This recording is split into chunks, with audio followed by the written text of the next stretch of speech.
Okay, this is Jimmy Jive, and you're listening to Motor City Rock Talk. Today, my guest is a phenomenal, and I mean phenomenal, bass player who's been playing in the Detroit Metropolitan area for probably at least 40 years, maybe longer. He's known as the BassPimp, and he's from the Brothers from Another Planet. My guest today is Gordy Spencer. How you doing, Dago? I'm doing everybody I can, baby. Everybody I can. That's what I like to hear.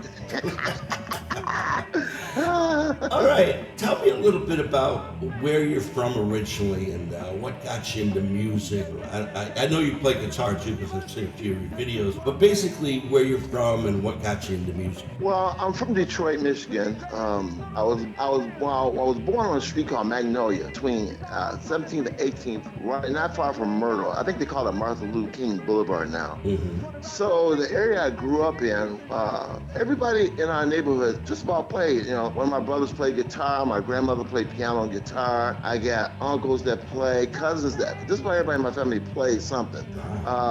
Even some people play a record player. But I'm just saying. And so the neighborhood I grew up in was a very mixed neighborhood. I mean, we had Latino, we had Asian, we had Arabic, we had Polish, we had everybody in our neighborhood. So as you walk up and down the streets, you know, on your bike riding around playing with your friends, you know, you go to your friend's house and their families are playing the music of their ethnicity, right? Mm-hmm. So I'm hearing all this different music. You know, I'm like, man, what is that? You know, so, you know, like I said, by my brother playing guitar, I got caught up in the guitar early. So, you know, I started hearing all this different music. So it just intrigued me about the different sounds and rhythms and stuff. So I kind of started playing like that, you know, and then, you know, my brother, he always said, don't touch my guitar, don't touch my guitar, don't touch my guitar. So when he would go to school and I'd get home before he did, I'll immediately grab that guitar and start playing on it. Unbeknownst to me that I kept messing with the tuning peg. Uh-oh. Yeah, so when you get home, I put the guitar away, you know, like I didn't touch it. He come home, he's like, did you touch my guitar? I go, no, you're lying. And you know, a couple smacks upside the head. So he came home early from school one day and I was back there playing. And I was playing, I can't think of the name of the old artist, but anyway, I was playing the song. So he stood there at the door, I didn't even see him. Right. And all of a sudden he goes, hey, I turned around like, oh my God, I'm gonna die. And he's like, hey man, that's pretty good. He says, how do you learn how to play that? I said, well, I just learned. So then he showed me about the tuning peg. He said, this is how I know you're messing with my guitar, you idiot. And so he showed me like what it was. And so, so he showed me how to tune it up a little bit. And I finally gave the guitar to me. So that's what got me interested. Then I played guitar for many years until I got into my early teens, like 14, 15. I was actually a really good guitar. I was still pretty decent. Oh, yeah, I'm not a great soloist like Jake. Right. I'm a good rhythm player. Uh-huh. My cousin Gloria, she called me down to her house. Hey, you gotta come down here to this band. So I go down there and she give me this record. And on this record is red, Grand Funk. It said Grand Funk. And the album cover was red. And the bass player, Mel, was the picture that he had was so cool the way he was standing there with this cool funky hat on. And then 3 notes into that song, got this thing on the move. Man, I was like, that's what I want to play. You were hooked. I was hooked on bass. So I went home, I took my guitar, I took 2 strings off, recut the nut, and then made it 4 strings. So I showed my brother this, and my brother goes, you are out of your mind. But I just, you know, from there, I became a bass player. Was that an acoustic guitar that you're talking about? No, it was an electric guitar. It was a cheesy electric guitar. Do you remember what brand it was or anything about it? I want to say it was not a National, but maybe a Tisco or something like that. Okay. Yeah, it was a cheesy guitar. And so that's how I got to start playing bass. And so a friend of mine, Carl Holmes, who just passed, a great bassist, he would come by my house. He played in the band with my cousin, Ken, who plays in the band Chairman of the Board right now. Oh. So he's been a chairman of the board, God, 40 years, whatever. But anyway, he would come by my house and he saw me sitting on the porch playing this contraption. He go, what is that? And I said, it's my bass, you know. So he pulls out his bass. He had a Fender Jazz, you know, which was a real deal. Yeah. He said, this is what, and so he started showing me bass parts and stuff. So I'm ever grateful to Carl Holmes for doing that. And so once he showed me some licks and stuff, man, I was engine number 9 by Wilson Pickett, another Wilson Pickett song, Funky Broadway, I think it was, and something else he showed me. Good stuff. And so, you know, go forward 30 years later, you know, I've seen Carl since then, you know, but we was at some outdoor, the Rib Fest or something downtown. I saw Carl and I played the lick for Carl. Carl goes, man, you remember that? I go, yes, yes. So I tell people all the time, when younger musicians come up to you, don't blow them off, don't shun them, show them something because Yeah. you don't know how long that will last with you. Yeah. So, yeah, so that's how I got to start playing bass. And Now, so, was Grand Funk one of the first rock style bands that you heard that you really got into then? well, I mean, there were some other like Ted Nugent and some of these other bands that was around the city, Right. that I had seen from different times because they used to have the thing called the KDB Teams. I know I'm older than everybody, but it's called the KDB Teams, and so they were have kids clean up neighborhoods, and so they would have bands come and play. So they'll hire like Ted Nugent or the Rationals, bands like that to play for the kids, and it was free. So. Cool. And as soon as I saw these guys, I was the only kid over there. Everybody else was like running around, eating cupcakes. So I was over there with a band. How do you do that? What is that? Right. And all that kind of stuff. So that's, I was drawn into that. And when I was in high school at Murray Wright, right across the street was a club called the, oh my God, what was the name of this? Oh my God, I'll think of it in a minute. But the Funkadelics used to rehearse there. Oh, wow. At the 20 Grand. It was called a 20 Grand. It was a bowling alley, but it was a club. So I would skip class with a couple of my buddies, and we'll go over there and watch them rehearse. Mm-hmm. I mean, this is in high school, and I was like, in, I don't know, 10th grade, 11th grade in high school. We would skip our last couple of classes because these bands would rehearse over there all the time. Right. So we would see like the Funkadelics rehearse, and we would see like Frida Payne rehearse with her band, and all these kind of guys, and rehearsing. Somebody come into town, like the Ohio Players came into town, well, they would have their sound check kind of early. So sometimes we get a chance to sneak in there. I mean, George and them would never bother us, as long as we sat down and kept our mouths shut and not be a pain in the butt. So we would just sit there and watch them. So those bands, I got really hooked into them. The Grand Funk thing came, a little bit later when my cousin, played the record for me. Okay. Yeah, but I was hip to Jimi Hendrix and Santana and all this stuff because I used to listen to WABX. Oh yeah, all the time. So I was hip to those guys, but the Grand Funk Railroad thing was something that just, to this day, even though they don't have Mark in the band, but to this day, Mel, if you're listening, brother, get in touch with me. I would love to sit and talk with you. That guy was playing stuff, and you gotta remember, this is 67, 68, 69, 70, and most rock bass players, other than maybe Tim Bogart and a couple other guys, wasn't playing anything but just droning eighth notes, stuff like that. Yeah. But Mel was playing all these melodic lines, all these funky bass. And let me tell you something about Grand Funk Railroad. In the predominantly black neighborhoods, Grand Funk Railroad was the band. Because they were funky. Yeah. And so, if you listen to a lot of rap records nowadays, which I'm not a big rap fan, but a lot of rap records sample a lot of Grand Funk Railroad stuff. Wow, I didn't know that. Oh, yeah. Inside Looking Out is a big sample. Foot Stomp is a big sample. The song Paranoid is a big sample.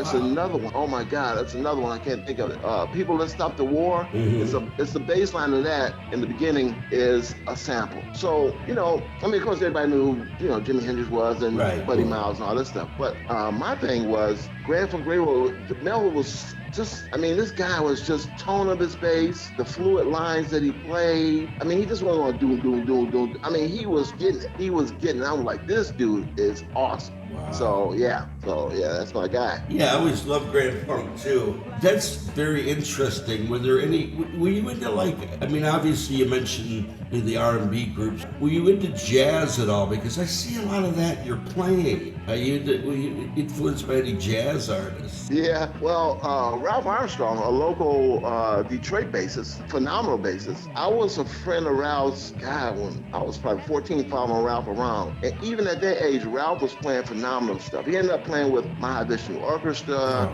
Jean Lupani, Santana, on and on. Actually, he beat out Jaco Pastorius for the Mahavishnu bass chair. So if you ever talk to Ralph, ask him that story. It is hilarious and it's a great story. But the jazz thing, there was a guy in our neighborhood named Harold, and he was older than we were. I was probably 14, 15, and Harold was probably 19, 20. And every time I walked by Harold's house, I could hear this music coming out of his bedroom window.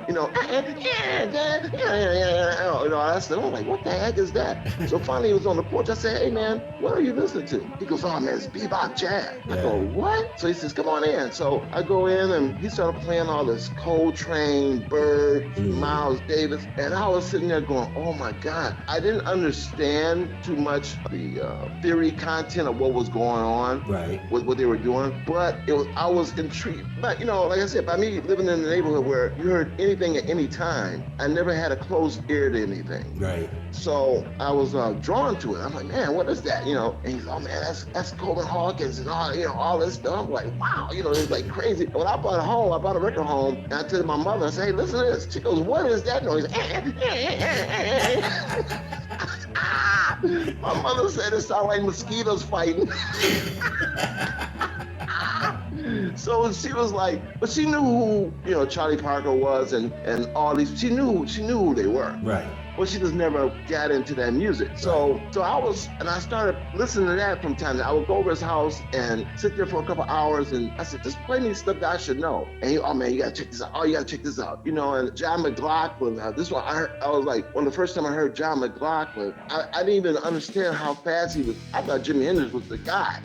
I didn't understand how fast John McLaughlin was playing. I'm like, is that a guitar? He goes, yeah, it's John McLaughlin. Oh, crap. So that's how, the jazz thing, and so as time went on, of course, I started listening to more jazz, Jean Lapani, Clara Jira, Weather Report, Yellow Jacket, all these great. So I just started, musicians, I tell some of my students sometimes, hey, listen, be a sponge, absorb everything, because when your phone rings, you don't know what genre of music that phone call is coming from. That's right. So, because people, I saw you playing blues the other day, and then I saw you play heavy metal. Yeah.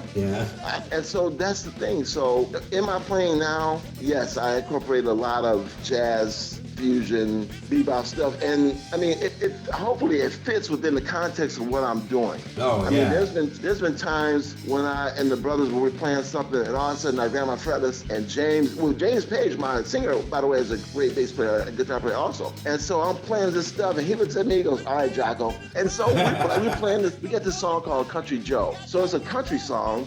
In the middle of it depends on what mood James is in. We'll play like Birdland. We'll play Teen Town in the middle of it, or we'll play some heavy metal song in the middle of it, or we'll play some James Brown in the middle of it. And so there's one time he goes, well, since you got your fellas, we're gonna play Teen Town. So we started playing Teen Town. So like you, there was a couple other musicians in the audience that heard it, and they go, hey man, ain't that a Weather Report song? I go, yeah, man, you guys play Weather Report? Not regularly, but and then we'll play Green Acres on the end of it. So I love that. So yeah, we played it at night you were there. So yeah, that was great. Let's get into the band a little bit. The brothers. Okay. How long?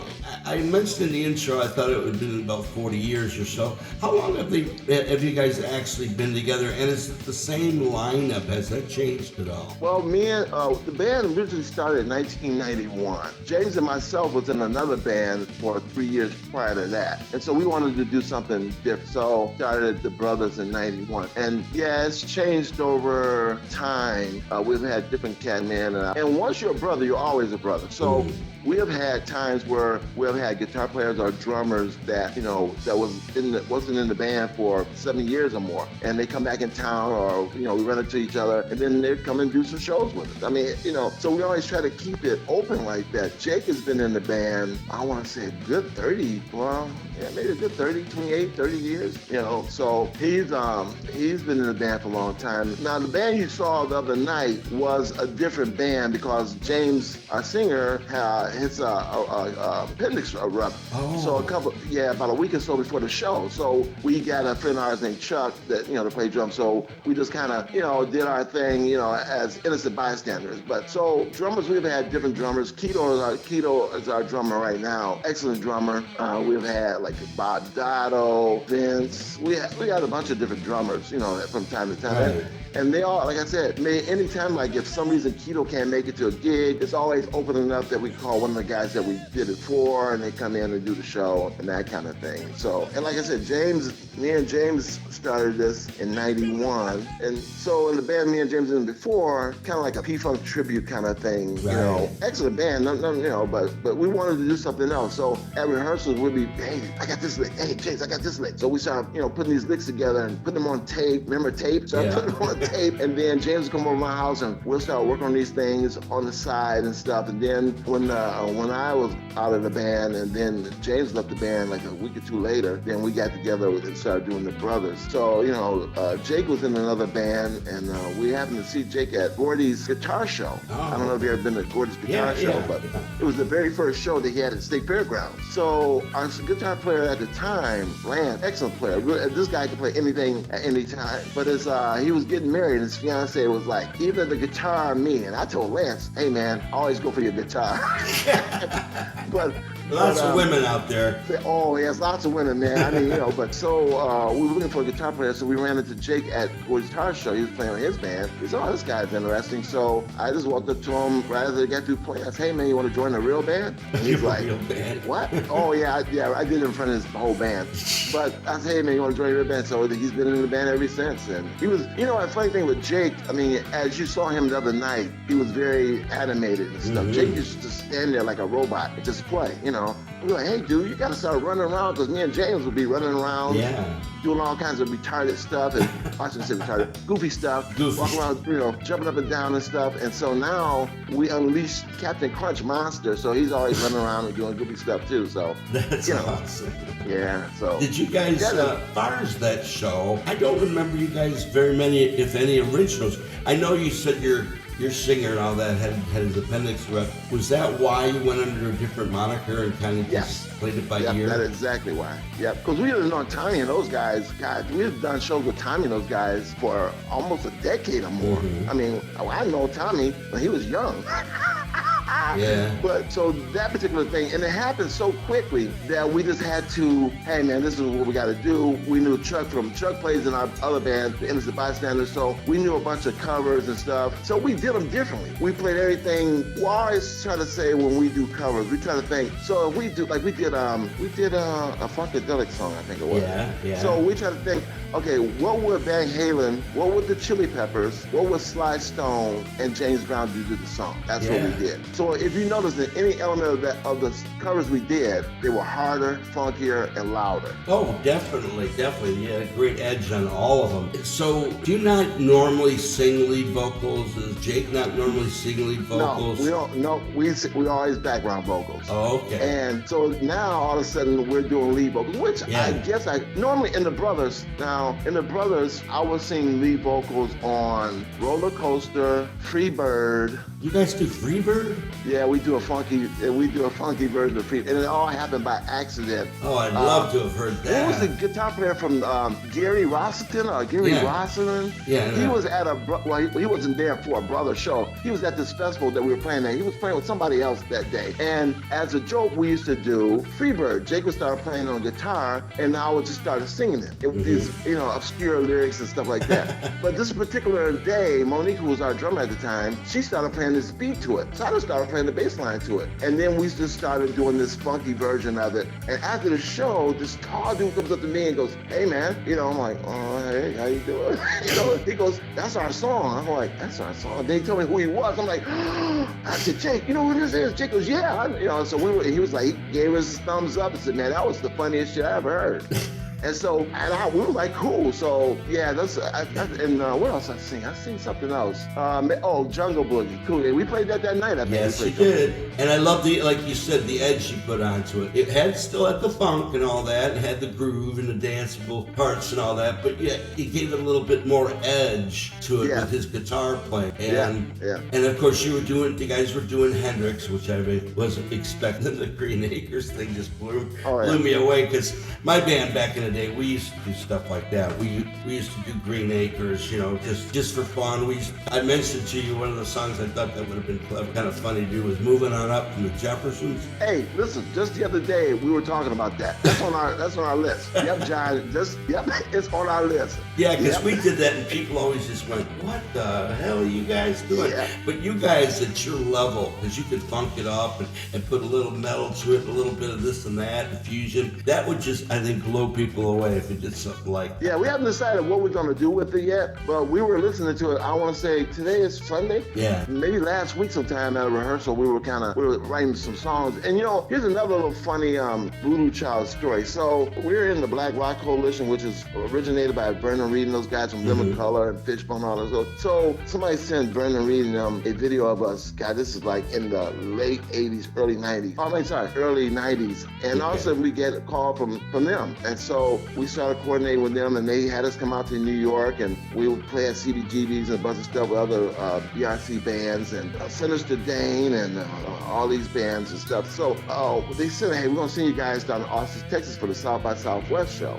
We're like, all right, cool. So they sent us down there. So we played this place called the Catfish Station. Now, Austin, Texas is Stevie Ray Vaughan's hometown, you know. So we get down there and we're doing our thing, playing, and there's a bunch of other bands on the bill. But we know we're doing our thing, and everybody's like, what the hell is going on? We know these guys got diapers on and, you know, climbing up the walls and all this stuff. So at the end of the show, the last song was on our encore was Voodoo Child. So Jake, whack, and we played it, you know, we played our funky version of Voodoo Child, and everybody did their solos and stuff. And so they wrote an article about us in the paper like a week later. Sent Susan Wu, our manager at the time, sent all this paperwork, you know, newspaper articles to her, and everybody was freaking out, how dare they play Voodoo Child, and they got a lot of nerve playing Voodoo Child. And we were like, we play it every place we go. I mean, we played it every place in the United States we played it at. So we didn't think nothing about it. And we thought more of a homage to Stevie Ray than trying to be insulting. Well, first of all, it's not a Stevie Ray song. It's a Hendrix song that he covered. So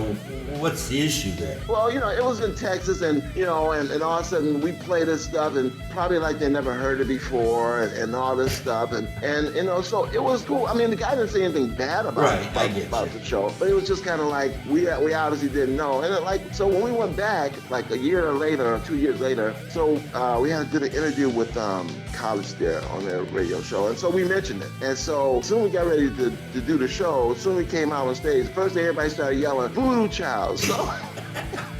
So that was the very first song we played. We didn't even have that. Actually, it wasn't even on the list. And everybody kept yelling for it. So James goes, what are you yelling? And they go, Voodoo Child. James goes, we're not even playing it today. And they kept yelling. So James said, forget it. We'll play it. So we played it. So that was the Voodoo Child. When you were doing shows like that, going to CBGBs, were you doing a lot of original material also? Yep, all original. So the thing with the brothers, and this is something that a friend of ours told us not too long ago. So the brothers been around since like 91. So the brothers have consistently played since 1991 to this day, 95% originals. That's unheard of in the Detroit music scene. It is. Tell me what a band that plays all original, has been playing all originals for this long. And playing it consistently, not once every year, but consistent. There's maybe Straight Ahead, maybe those guys, and we've only played, like, we'll rotate a few covers. Right. You know, it'll be a slide there, James Brown, it'll be something else. But consistently, we played original music all these years, and people, you know, we got a song called Big Ass Rum. So Swamp Thing and all these Criminal Justice, all these different songs, which if you go to our website, Brothers Without Planet Facebook, you can hear all these songs. We got different versions of them. We got acoustic versions, you know, live versions from different places, from different years and stuff like that. TV shows that we did stuff like that from. So thing with, you know, the original stuff, we always done original music. So a lot of times that becomes a problem, because if you go to a venue and they go and you send them in a promo pack and you got like all these original stuff, they go, I never heard of this thing. Well, you should hear it live. And then you'll know why people want us to come there. And so we wouldn't get gigs from time to time because we didn't do a lot of cover. You know, because everybody, and there's nothing wrong with cover bands. I mean, that's what pretty much the Innocent Bystanders is a cover band that do different versions of other songs. Right. So the original thing is something that we've always done. We'll always will do these original original songs. We got a ton of songs that we got cooking up that we're gonna do once James get all healed up, and we do acoustic shows. Right. So we'll do acoustic shows of these shows, which is something different too. So a lot of times people ask, well, how do you get these shows with? Like we'll play with Fishbone, we'll play with Tower Power, Billy Goat, 311. We've done shows with like Shag, which is a Bootsy band thing, and we've done all these different opening shows, all these different, and actually it's always a different band from a different genre of music, like the Susan Teskey band. We did open of her, which her music is a totally different thing than anything we do. Right. Oh, yeah. But by us playing so many genres of music in our set, that's our own music, it fit in good. We play with Atomic Rooster, some of the guys that left over from Uriah Heep. We've done some things. What's his name? Burton Cumming. All this, we'll find ourselves in these different George Clinton and them. We'll find ourselves in really odd situations. The Toaster, the Coaster. Before he died, the ska band. Oh my God. Santeria. I can't think of the name of the band. Oh my God. I'm not a big ska person, so I can't tell you. Yeah. So a reggae band. So we'll play these shows, with these bands. Follow for now, all these bands and stuff. So people ask, how do you get on this gig? And well, hey, Robert Craig. Imagine the brothers playing with Robert Craig. I love Robert Craig. Come on now. You got like Van Halen and Robert Craig kind of thing happening. So we find ourselves with a lot of different. That's awesome. We even did shows with like skinhead bands, like the hateful skinhead bands. We did 2 different shows. It's a place called Heidelberg and Ann Arbor. I don't know if it's still there or not. No. So we did 2 shows with 2 different, I should say, I'm not even sure, 2 different bands, right? And so they were like, how do you guys get this gig with this band? This band is blah, blah, blah. And we're like, no, we didn't know. So we're calling Susan, hey, Susan, somebody told me that this band needed, he's like, okay, well, this band. But here's what the thing was, John. So when we got there, we set up and, did a sound check. And the band, the guys in the band, this is what I love about musicians. The guys in the band who believe what they believe, but the music was more powerful than that. Right. So when we did sound check, they come up like, man, we never heard nothing like that. And we were like, oh yeah, blah, blah, blah. Immediately, all the other BS that goes on with that dropped. Mm-hmm. It was musicians talking to musicians. So they invited us to do another show with them. So their audience, like when we came on, we were opener. So when the audience came on, we saw these, guys, the bald heads and the road game boots and,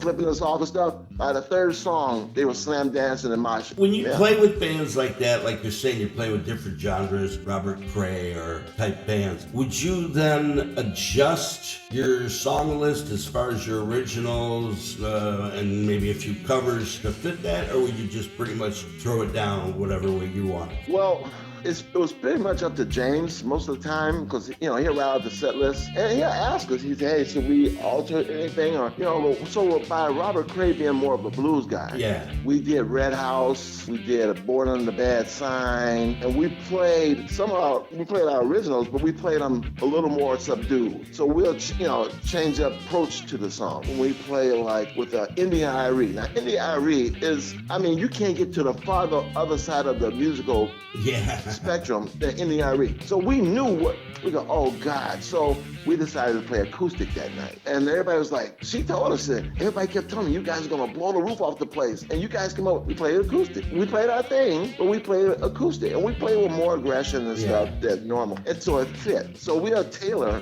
whatever it is we had to do to the artists that we were opening up. When you're doing, let's say, like that type of show, an acoustic show, are you a stand-up bass player at all? Do you play stand-up at all, or are you just still doing the electric? I got an acoustic bass, like an acoustic bass guitar. Right. Okay. I don't play stand-up bass, but it's acoustic bass guitar. All of us, and the drummer, he use a cajon or a percussion or some kind of thing. Or he may just have a kick and a snare and a hi-hat. Right. Yeah, I would play that. And I would still play through my effects. Right. And, Jake and James would play the guitar through their effects. So you still get kind of what it would be electric, but it's acoustic and it's a little more quieter and, a little more subdued. And I like doing a lot of acoustic shows because I don't have to carry as many amps and stuff. So I'm just saying. But I like playing, and actually we all like playing acoustic stuff. And if you go to the website, Facebook site, we have some acoustic stuff on there that we're playing and stuff. So yeah, we tailor it to whoever it is that we're playing with. What are some of the clubs that you played in the metropolitan area since starting out, like you say, around 91. Did you have some favorites or places you went over better or sounded better as far as the band? Well, we liked playing at St. Andrews Hall, The Shelter. 3D was a nice club. Finney's on Woodward was a nice club. The Majestic Theater was a nice club. Paychecks, Right. Panoramic Pub. Anything on the west side, like the Studio Lounge, the Token Lounge, Silverbird? The Token, yep, the Token. We played the Token, and we played at Blondie's when Blondie's used to be on 7 Mile. Right. Towards the end of Blondie's being on 7 Mile. We played at Blondie's a couple times. Then what else is on the west side? Trax is on the east side. There was Studio Lounge. There was a 24 Karat. Well, no, that was way before. That was before. I was playing in those clubs when I was like 14, 15. Oh, okay, all right. Yeah, right. with different bands at the time. You know, my mother had to give me a work permit so I could work in these. Yeah, you know, it was a lot of, man, it was, as you well know, John, there was a lot of, Detroit used to be a really vibrant music scene.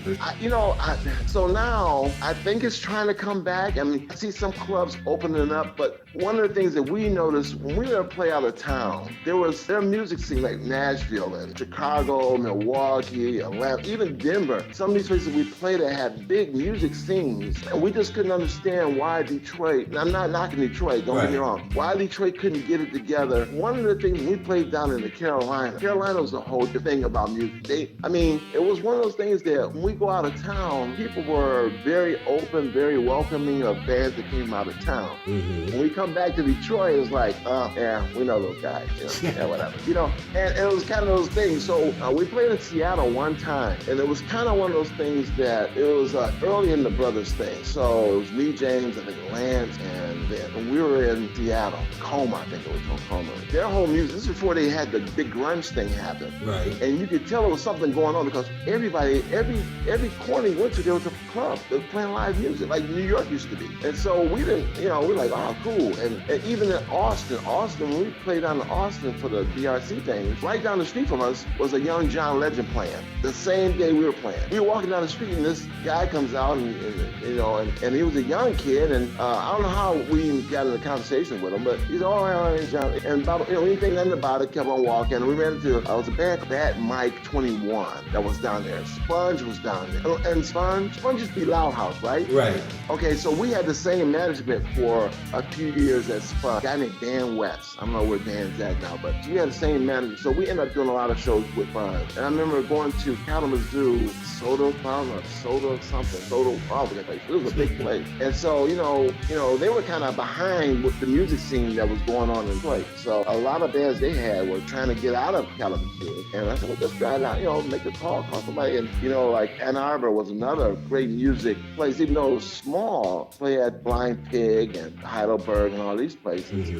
But it was still a small kind of area, but in that area it had so much music. And I'm missing a bunch of clubs that was in the Ann Arbor area to do like 3 or 4 big outdoor shows that we used to play all the time. So a lot of that stuff, and people don't realize, the Belle Isle Band Shell, back in the day, I saw Bob Seger when he had the record, 1972 came out. Bob Seger's System at that time. Yes, Bob Seger's System. And I remember hearing it on WABX. So I got the bus, went down to Belle Isle, and there's Bob Seger standing there, and I walked right by, hey, how you doing? He said, oh, how you doing, kid? Hey, kid, how you doing? And I remember because he had a song called Rosalie. That was one of my favorite songs. Yeah. And they played Rosalie, and I want to say the band that opened up for him, I want to say it was Salem Witchcraft. I want to say that's what it was. In their early versions of that band. So, Detroit used to be, and I'm hoping that it will come back. Be a thing, man. Everybody came through Detroit. If you got a new record out, you had to come through Detroit. Oh, yeah, Midwest, absolutely. Yeah, that was it. Jay Giles' band was another band. It was Peter Wolf's band that we did a thing for with Peter Wolf. When I tell you, I used to love Jay Giles' band. And I thought, okay, well, it's Peter Wolf without Jay Giles' band. But let me tell you, this guy, he served it up. He served it up. Hell of a front man. Oh, my God. I was like, wow. Michigan, Detroit area, man, was just, it was so just vicious with music. I mean, there was a bunch of bands, I mean, you know, that around town that were doing really good stuff, you know, Toby Reds and all those guys, and Bittersweet Alley and The Look. You know, a lot of those bands, we never got a chance to do shows with them. Our management always tried to get shows with them, and we could never get a show with those bands. But some of the other bands, you know, we would do shows that we were on, like an outdoor venue or something like that. But we would always try to get opening spots with those bands and stuff. Because we always thought that the music, what we did, even though it wasn't as poppy as Bittersweet Alley or The Look and stuff, right, it was just as hard as rocking. Like, absolutely. You know, yeah. Well, one of the times we was down in Austin, Texas playing another time, and the Detroit Music Awards show was going on. So we had to play the show. We back in the hotel, you know, eating hamburgers and stuff and talking shit. And then James's brother called. Hey, you guys won an award. We're like, what? A Detroit Music Award. You guys won an award. This is how silly it got here in Detroit. They wouldn't even give us best rock band. They gave us best rap act. Oh, gee. Yes. Stereotype. I think it was 1995 or 97, one of the two. And we're like, what? Yeah, you guys just won. And because James' brother got the award for us. You guys won best rap act. We're like, what? And you weren't doing any rap, right? You guys were never rapping. We weren't even rapping Christmas gifts. We didn't even rap Christmas gifts. No, we wasn't doing any rap. And actually, we ended up doing a bunch of shows with, now it was another band called Machine Gun Kelly before this Machine Gun Kelly guy now. It was another band called, and we did stuff with Ice-T's band, Body Count, did some stuff, some of the members of Tribe Called Quest when we were in New York. And so, yes, we didn't play rap music, but we did shows with rap acts, opening up for them. Kind of funny, too. I had another artist I interviewed recently and stuff. He was a black guitarist from a band called Vendetta that played Detroit. Nicky. Yeah, Nicky. I just talked to Nicky the other day. Yeah, Did you really? He had mentioned having issues back in the 80s and later on as far as racism with his band. Yeah. Did you guys ever have any problems with that? As far as like, did you guys get any airplay as far as your original material, or did you have any problems with that? You know, how'd that affect you guys? So with that, like WABX, I shouldn't be mentioning, but anyways, radio station here, local radio station. Mm-hmm. Steve Black, I'm gonna take my hat off to Steve Black. Steve Black had us on his show 3-4 different times, and Steve Black would play our music on his show. But we couldn't get it on the other parts of the show or other times during the regular rotation, day, right? But Steve Black would play it. And so, he would do interviews with us and stuff like that. So they used to have a thing called a media network meeting where there would be radio stations, TV stations, newspaper people, and so they had a meeting about media. Mm-hmm. So we would get invited to this all the time. So I always had posed a question, and it always annoyed me. So here's the problem. I'm quite sure Vernon Reed and those guys, and Corey and them can tell you the same thing with Fishbone and 24/7 Spies. All these guys can tell you the same thing. Probably even King's X to a point could tell you the same. So with black radio, we wasn't black enough, which I don't even know what that means. Right, no, I get you. We wasn't black enough. And with white radio, we were too black. So we were in this purgatory of music that we got stuck in. Now, only reason Living Color got the play that they had was because they were played a lot on MTV. And so, but you how would they have gotten MTV with those type of issues? That's something I can't figure out. Well, it was Mick Jagger behind it too, because Mick Jagger was their producer off their first demo record. So, but even with Mick, not so much pushing what they do, but his name was associated with the band. So even Lenny Kravitz got it. I mean, when we have a conversation sometimes with these guys, you know, we'll meet them in Crossing at a festival or something like that. Hey man, you know, and so the stories these guys will tell you is almost the same story, but different towns, cities, even overseas sometimes. Right. Now, Nicky's band, Vendetta, I remember them when I was like 15 years old. I remember seeing those bands, and I remember Nicky, he left to go overseas for that same reason. And so in later years, when we talk, you know, him and Jake, my guitar player, are really good friends. We'll have a conversation about those, the reasons why he went over. So the brothers haven't got overseas yet, but we have a lot of offers to get overseas. But every time it happens, we had a bunch of stuff on our agenda that we couldn't get away from. Because when you go overseas and play, you're not going there for a couple gigs. You're going to be there for a month or two. Right. So we never had a chance to clear all our itineraries, so we have a couple months to just go. Right. So we're working on that now. We're trying to get this together now. But so Yes, we had you know, a lot of times we'll open up for bands or go to a gig, and then people go, "Oh, what you guys gonna do? Play some Jodeci?" And then 3 notes into sound check, they're like, "Oh shit, oh okay." And so I mean, and listen, we never really got mad at it. We never, you know, like, started swearing at nothing like that, you know. And even when the Skinheads gigs that we did, like I said, the first 3 songs were kind of hard to do because, you know, you got people giving you the finger and saying certain words to you. But by the third song, all of a sudden you saw them jumping up and down and days diving and mosh pit. So we said, oh, so all the BS is over. That's the way we kept our mind about it. And like I said, there was, I mean, probably I would say out of the 30-some years, I probably could go to probably 4 or 5 incidents where it was something kind of nasty that happened and that kind of stuff. But it was few and far between. And like I said, the music always spoke out last. So in the worst scenario, it was this place in Kansas City that we were playing at, and these guys just used to hair metal band, right? So we walk in there, and the band was cool. The band was cool. It was just the people around the band. The band was fine. It was just the people around the band. You know, some of the roadies, some of the bartenders, some of the bar. You know, always had something slick out of the side of their mouth. So when we started playing, you know, it was fine. And then after the show, of course, there's while we loading out, we had our crew loading out. Got these guys trying to get into our crew, and we're like, man, we're from Detroit. We're not gonna recognize what's about to happen. You're gonna recognize what's about to happen. You're gonna regret. Yeah, that was the worst thing ever. Other than that, anything else was just what they didn't know. Even I tell people all the time, especially my students, I say, hey man, listen, when you are listening to music, this is why God gave you 2 ears and 1 mouth for you to listen. Listen to what is because even though you may not like a certain style of music or a certain artist, just listen to it to see what it is that you really don't like about it. And learn something from that, because when that phone rings, man, my phone will ring a ton of times from people that I would never expect to call me for anything. I'm like, wait a minute, you want me to do what? But I knew enough about it to get myself together to finish to do the show. So, you know, that whole thing, and I see less of it now. Even though the world is crazy right now and everybody's losing their mind, I see less of it in music than ever before. I see less of it. Most of these young musicians coming up now, they don't care. As long as you're grooving, as long as you got good music, they don't care what you are. And which is a beautiful thing, and I love that. It should be that way. Yes. It definitely should be that way.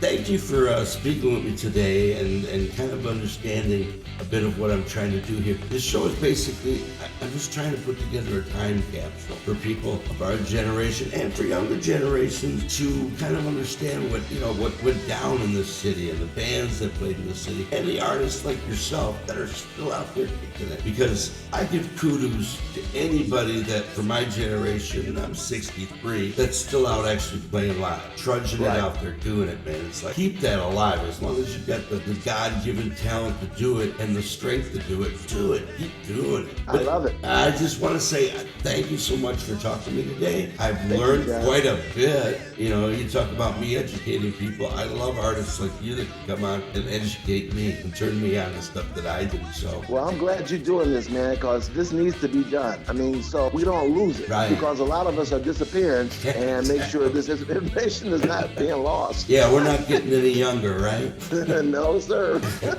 Anyway, this has been Jimmy Jive, and you've been listening to Motor City Rock Talk. My guest today has been the Pimp Master bass player from Brothers from Another Planet, several other bands like he had mentioned in the past. Hopefully, they're going to be out playing soon, and I will keep you updated if they are. Our new music, you mentioned they had quite a bit of stuff in the box there, ready to come out possibly in the next year or so. We'll keep listening for it. Anyway, like I said, this is Jimmy Jive, and you've been listening to Motor City Rock Talk. And if you could do me one favor, if you're digging these interviews, and I've got a lot more coming down the line, stuff I've got in the can, hit the like button. Maybe subscribe if you haven't. It doesn't cost anything, and it just tells me that there's people out there that still enjoy hearing about this and want to knowing about these bands and these artists. Anyway, with that said, like I always say, keep rocking.